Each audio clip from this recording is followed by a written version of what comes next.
सब भाइयों के आग्रह को मानकर रामचंद्र जी ने वशिष्ठ, वामदेव, जाबाली, कश्यप आदि ऋषियों को बुलाकर परामर्श किया।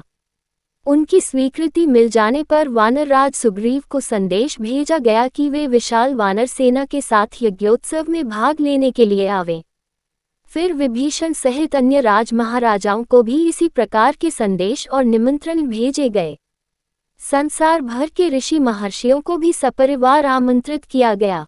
कुशल कलाकारों द्वारा नैमिषारण्य में गोमती तट पर विशाल एवं कलापूर्ण यज्ञ मंडप बनाने की व्यवस्था की गई।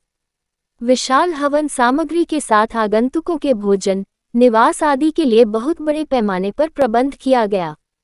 नैमिषारण्य में दूर दूर तक बड़े बड़े बाजार लगवाए गए। सीता की सुवर्णमय प्रतिमा बनवाई गई। लक्ष्मण को एक विशाल सेना और शुभ लक्षणों से संपन्न कृष्ण वर्ण अश्व के साथ विश्व भ्रमण के लिए भेजा गया।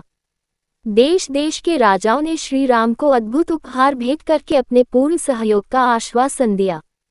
आगत याचकों को मनचाही वस्तुएं संकेत मात्र से ही दी जा रही थीं।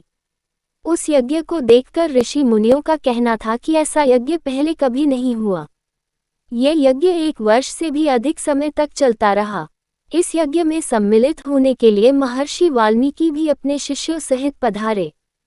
जब उनके निवास की समुचित व्यवस्था हो गई तो उन्होंने अपने 2 शिष्यों लव और कुश को आज्ञा दी कि वे दोनों भाई नगर में सर्वत्र घूमकर रामायण काव्य का गान करें।